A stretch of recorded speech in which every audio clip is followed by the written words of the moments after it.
You're listening to Dr. Ron Charles of the Cubit Foundation, an international humanitarian organization teaching the historical truths and good news of Jesus Christ all around the world. Today's message is entitled, Joshua Stops the Sun and the Moon. And now, let's join Dr. Ron Charles. We're going to be ministering out of Joshua 10.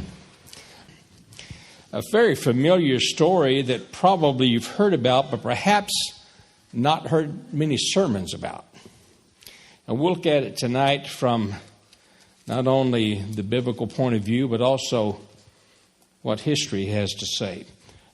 Chapter number 10. We'll begin to read verse number 4.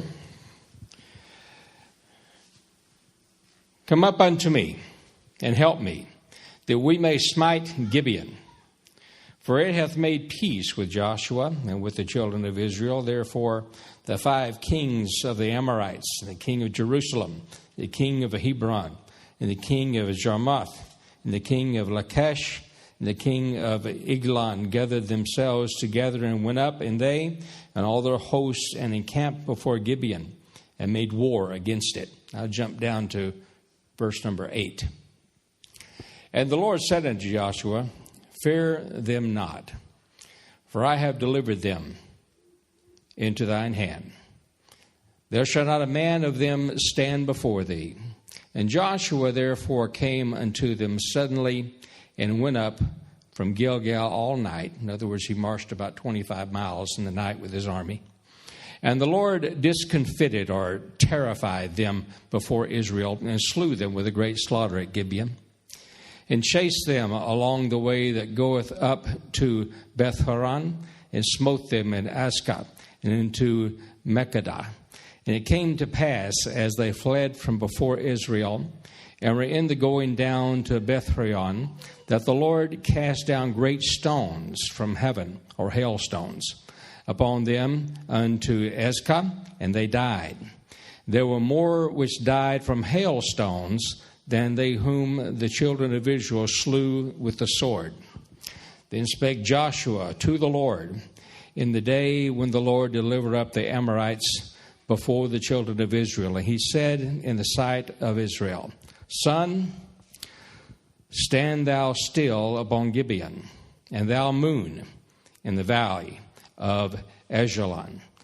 And the sun stood still, and the moon stayed, until the people had avenged themselves upon their enemies.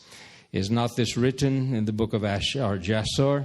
So the sun stood still in the midst of heaven, and haste not to go down about a whole day. And there was no day like that before it or after it, that the Lord hearkened unto the voice of man. For the Lord fought for Israel. This particular event of great renown, and has never been matched since this time, came right after Joshua did something stupid. Now, Joshua did not pray about accepting into their friendship the Gibeonites.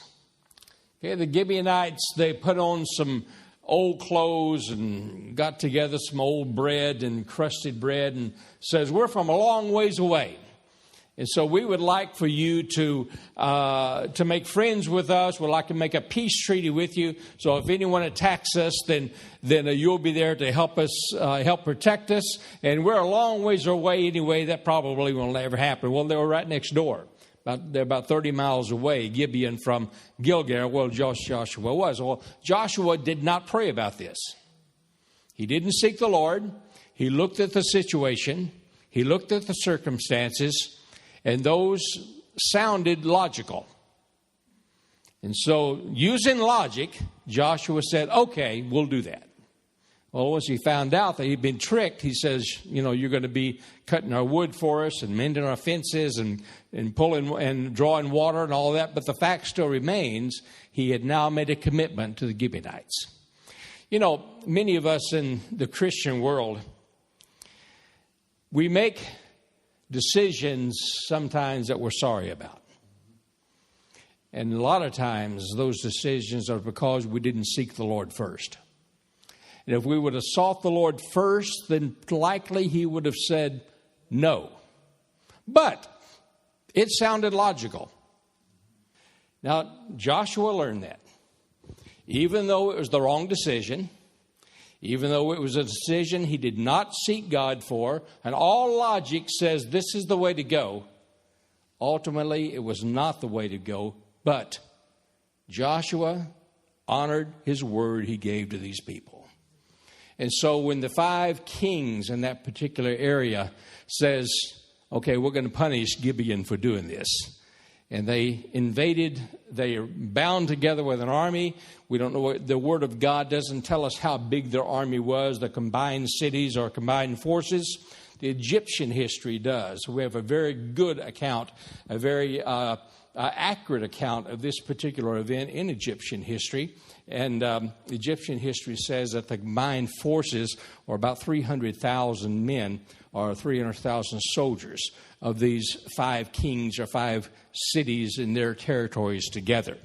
Now, Joshua at this time had approximately 110,000. And so they declared war on Gibeon. And Gibeon, since they really didn't have an army or didn't have their defenses that were even near strong enough to combat these people, they appealed to Joshua. And Joshua was obligated to come to their rescue because he said he would. He committed himself to them that he would. And this is what Joshua did. He marched all night. Him and his army of 100,000 plus marched all night till they got to Gibeon. And there, God intervened and he says, don't worry about these guys because I've given them to you. And then God did something that was tremendous. He sent hailstones and wiped out a good portion of his army. And so it was something that was remarkable to behold of those that were there. It was eyewitnesses to it. And there had been one other time that hail was used, and that was in Egypt. You remember during the plagues of Egypt, hail was used at that time. Here God did it again. And so even though Joshua did the wrong thing to start with, he kept his word. He abided by his word. He was consistent with what he promised, and God honored him for it by helping him with the enemy's assaults. And they did have their assaults. I mean, you're talking about 3-to-1 odds. And so they were outnumbered, but God withstood him, and God was with him during that time. Now, while all this was happening, we need to look at these people, these Amorites, or the Amorite division of the Canaanites. Who were they? Now, other than saying they were the enemy, do we know anything about them? You know, when Paul and I first went to Europe a number of years ago, I remember looking at all the World War II stories. And the Germans and the Japanese, they were always the enemy. They didn't have any faces. They didn't have any names. They didn't have any families. They didn't have any mothers or any sisters or any fathers or brothers. They were just the enemy of the American heroes, the John Waynes, the Clint Eastwoods. Those were the heroes, and the other guys were the enemy. Then we were over at a place called St. Peter's in the Black Forest in Germany. And around sundown one evening, it was really nice and cool. It was beautiful, fresh mountain air. We went for a little walk, and we walked by a cemetery. And there was a monument out there to the German soldiers who died in World War II. And they had them listed with the places where they died. And I stood there and looked at that. And for the very first time, I realized something. That these people were real. Some of the places where they died were places where my dad fought against those people. And many of those guys, they didn't want to be there. They were drafted like my dad was drafted.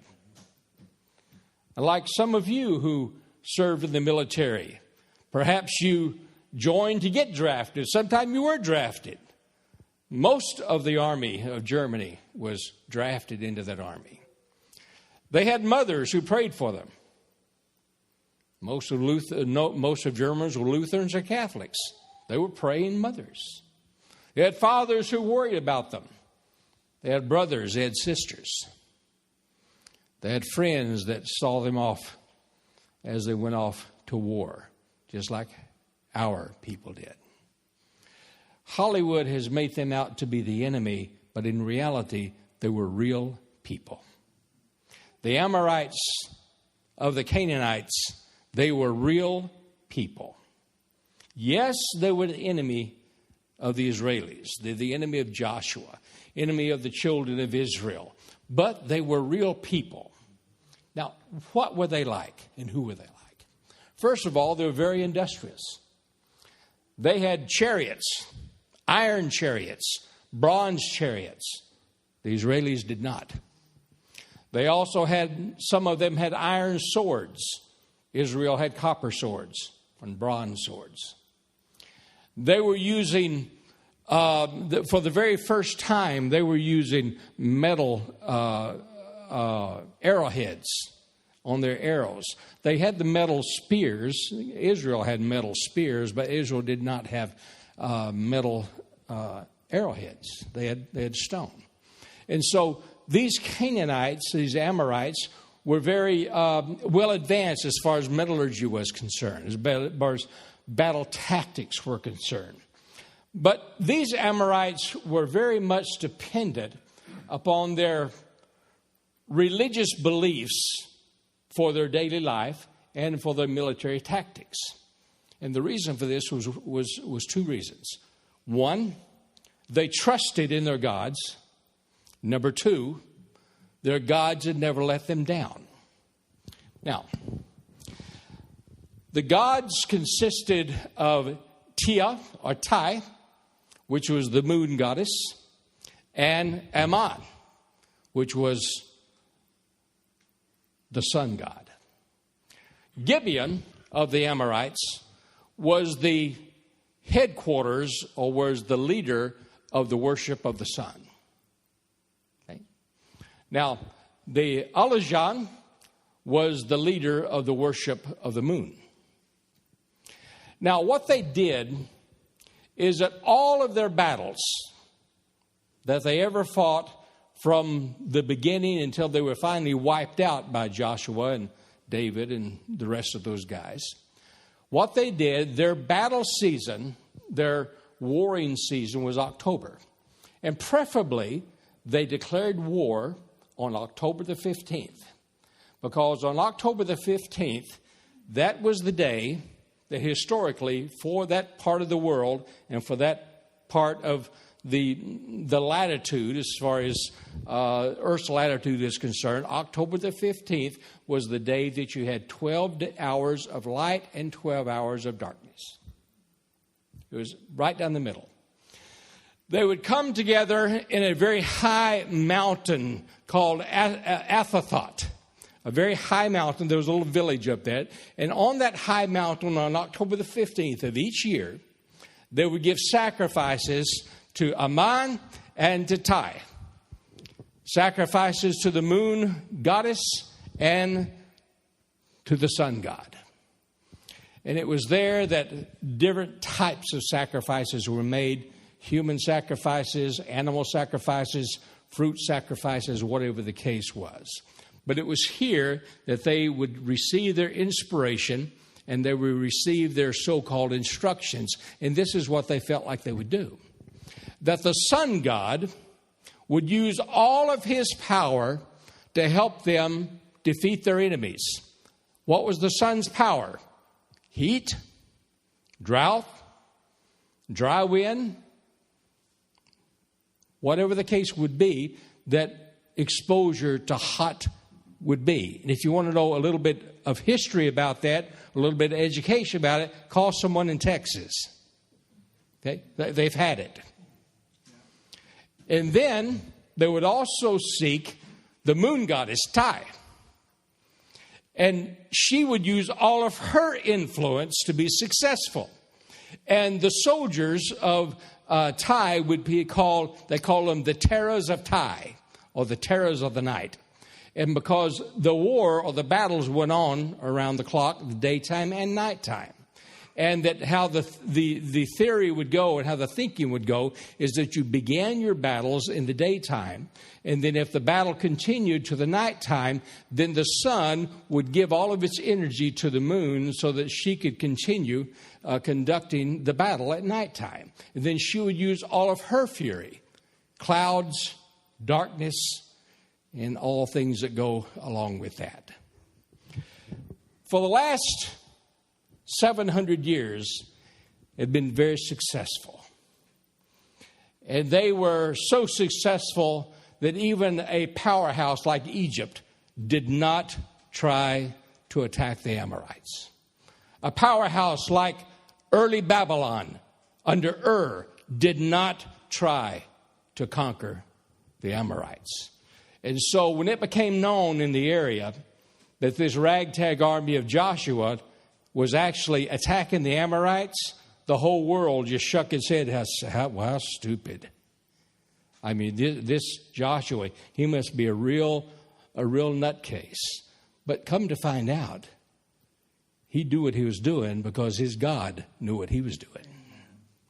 And he was beginning to do the impossible.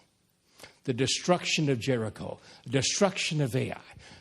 And now this royal city of Gibeon, this great city of the Amorites, actually submitted himself to Joshua without even a fight. And so something was happening. Now, on the night of October the 15th of this particular year, the 5 kings met on the mountaintop of Antotha. And there they discussed what they would do with this Gibeon. And that we will bring together all the forces of the sun god, all the forces of the moon goddess, and all of their powers within us, and we will attack them. And and that was the home base of the sun god, Gibeon. And there they would punish these people once and for all.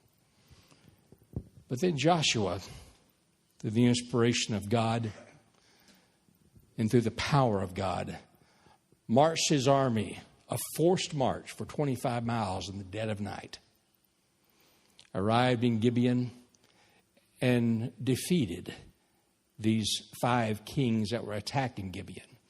And as they ran, then something happened. Because as these Canaanites or these Amorites for the last 6 or 7 centuries have been dependent upon the moon goddess and the sun god to deliver them. As they called on them, as they sought them one more time, then Joshua did something absolutely unprecedented. He stood firm on that mountaintop with the moon at its place and the sun at its place, the sun over Gibeon and the moon over the valley of Atarak. And there Joshua called on the name of the Lord. And he says, "Sun, stand still. And moon, stand still. You are not permitted to help anyone. You aren't permitted to give favor to anyone. You aren't permitted to do anything with anyone." And so even though we know that there was no such thing as a moon goddess and a sun god, those people didn't know it. They believed it. And so now, not only did God declare war on the people, he declared war on their gods. And now, the enemy of the Israelites were now left not only defeated, but totally and completely demoralized because they had nothing. For 700 years, the moon had never let them down. The sun had never let them down. For 700 years, they had relied upon it, had been consistently relying upon it. And now, all of a sudden, when this guy come from no place with this ragtag army, he has the power through his God to bring our gods to a standstill. Literally.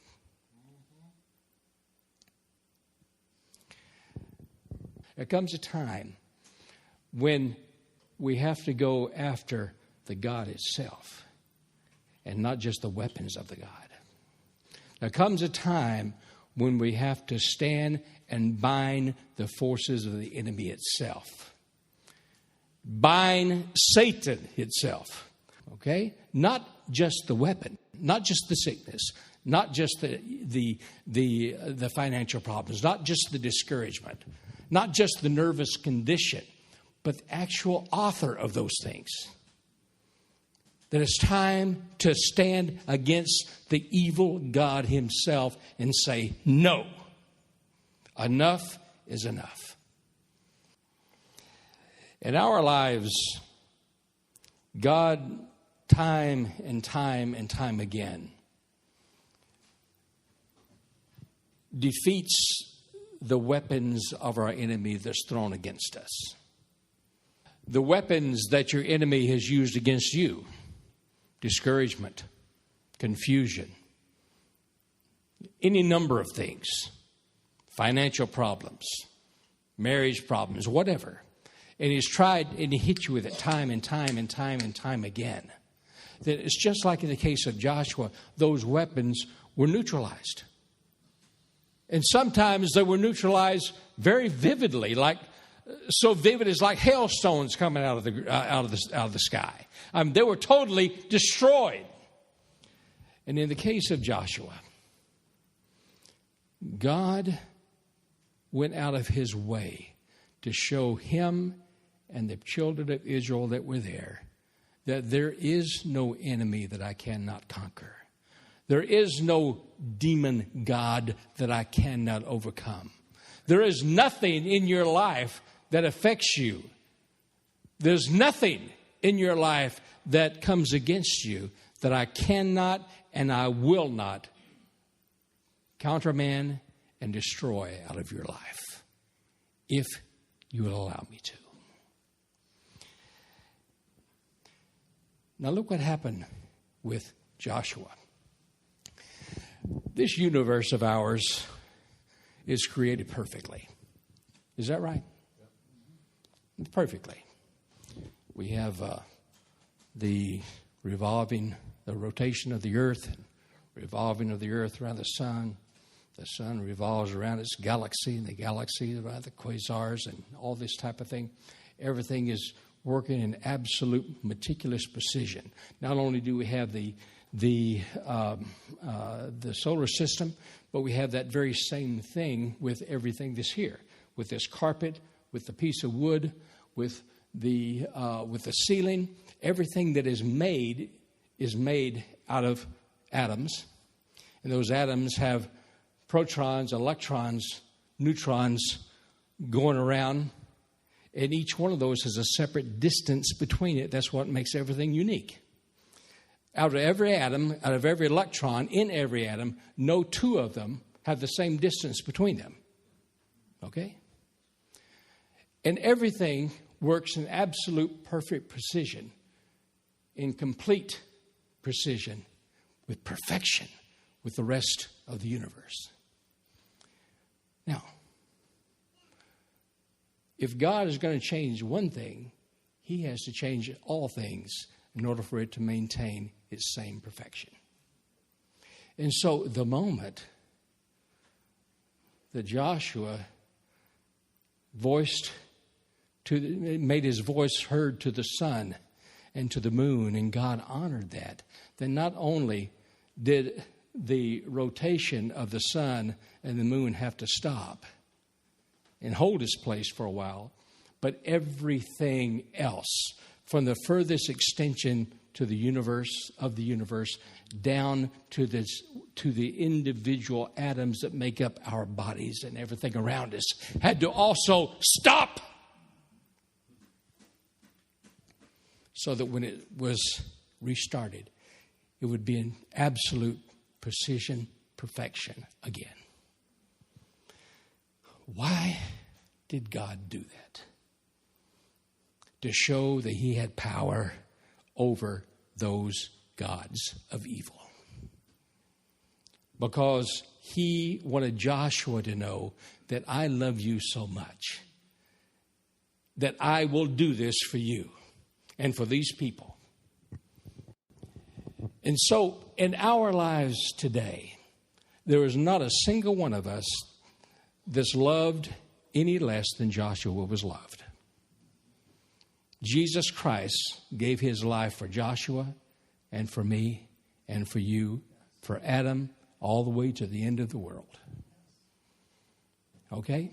We are loved with the same type of love. Our Father cannot love one more than he does the other.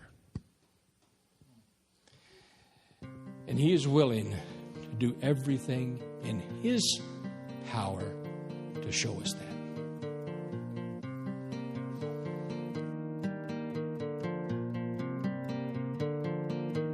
And that concludes today's teaching with Dr. Ron Charles of the Cupid Foundation. If you've been blessed by today's message, you can order more life-changing teachings in the form of DVDs, ebooks, hard copy books, and CDs by going online to www.cubitfoundation.org. That's www.cubitfoundation.org. Or you can call 770-207-0051. That's 770-207-0051.